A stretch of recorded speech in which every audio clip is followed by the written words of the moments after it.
Hello everyone, this is a demonstration video for the TheSilentWarrior AntiHack tool. This is more like an admin tool than an anti-hack, but it has some anti-hacking features. Let me just open this up for you. I'll set a nice resolution so you guys can see it better. Okay, on the top left you'll see this overlay, but this is my graphics card information, just ignore it. You don't have it on your version. The maps you can choose for now are only Namask and Chenros, but you in the future will be able to choose Lingor and Taviana. So Taviana will come first and then Lingor. I'm gonna choose Chenaros for now. I'm gonna connect to my server so you guys can see the tool. Let me just log in with my details. Okay, we are in. On the bottom right, I don't know if you could see it, but it will show some notifications when something of interest happens. On the top you can enable server messages. This will be messages that the application will give you, or it will say on the global chat. You can configure those messages here on the edit settings, server messages. As you can see, these are configured for my server. You can set a global delay. There's a hacker detection. This will detect banned weapons. You can see a config on detected weapons. You can explain to the application, or more configure the application to which weapons to detect. You can just warn or you can also kick. So if I disable kick, it will warn me if someone has this weapon. It will show on the bottom. If I click on kick, it will also warn me, but then it will also kick. If I don't want it to kick or warn me, I just click on delete and remove it. For example, I may just click this one. You see it disappeared. The tool can detect weapons, but it can also detect skins. So if you add another skin here, it will also detect that. Make sure you configure this before you go live with on the server. I would, if you're not sure that everything is configured properly when you start the tool first, you should disable the hacker kick. And this hacker kick will, this setting will override these settings, and it won't kick anyone. It will still warn you, don't worry, but it won't kick anyone. So if you open the tool and you're not sure if everything is configured like you want, just uncheck the hacker kick. You can also click here for opening a web page that will tell you some IDs of weapons that you can look at, and you can tell you can configure the tool for kicking only at a certain limit of time, and this is in minutes. So for example, I want the tool to warn me if anyone gets a DMR within 15 minutes of spawning, and also I want to warn me when someone gets a M4 under 15 minutes. Also, I want it to kick anyone that finds a pipe bomb. Pipe bomb is a satchel charge, so I want to kick anyone that finds a satchel charge under 15 minutes. And why?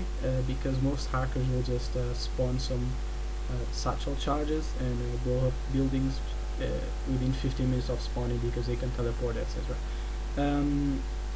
When the teleport is detected, the teleport works by checking the previous position. For example, you can see here this. Let me find a better color.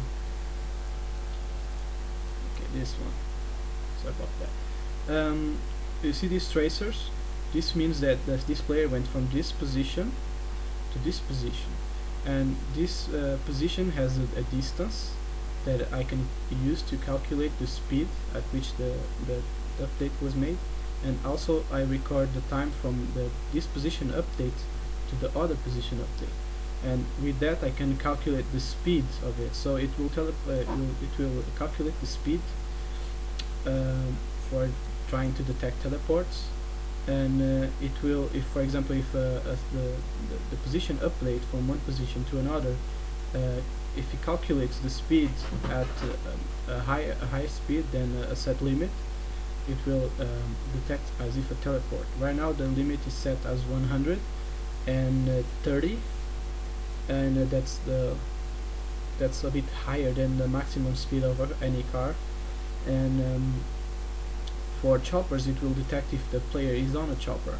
The detection for the player vehicle will be done by distance, so sometimes it might get the wrong detection. It might not detect if a player is on a chopper, for example, if he is too close, he is not close enough to a chopper, because for example, a desync. Sometimes it happens when there's a small database desync. A user will be forward and the chopper will be lagging behind, so that's something you have to take account on. You can see all the players' inventory. For example, this guy, I can see how long he's been alive. Let me put this window here better. He's been alive for 19 minutes. I can see his username. I can silence the warnings so that it doesn't spam me. I can see their position, their model. I can see how long they've been alive, and with the TA, and I can give them gear. This is a set of loadouts that are already configured on the tool, so I just click on give gear and it'll give him the gear. I can click on give health. This will fix their state. So for example, if a guy is swimming on land, it will fix the state. I can teleport them. The teleports are a set of positions that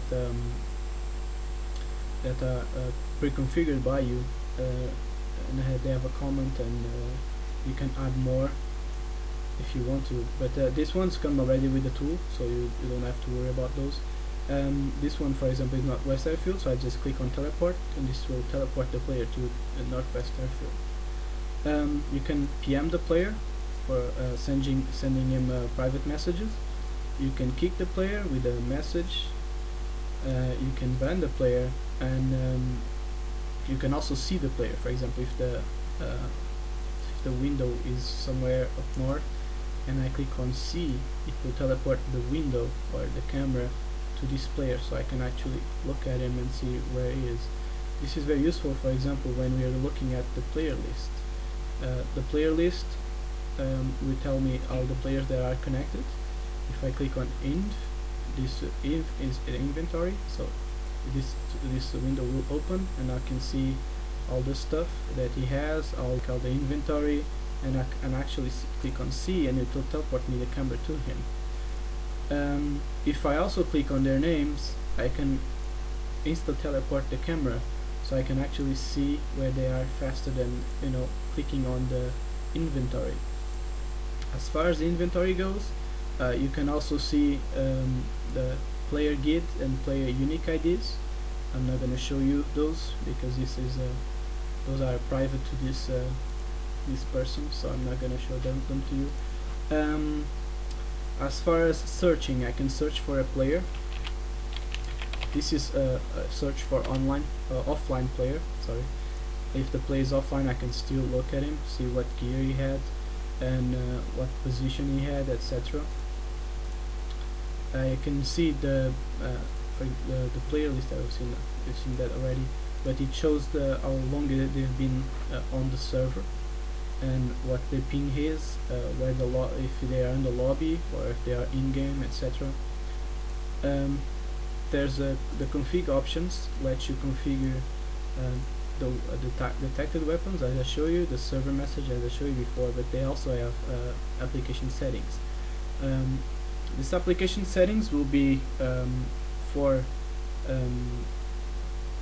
they are currently for global, for the every single map. So for example, you don't have to reconfigure it if you choose a new map, but all the detected weapons, they are by map, so you can have different settings for the mouse, you can have different settings for scenarios, etc. As far as the application settings, you can check, for updates,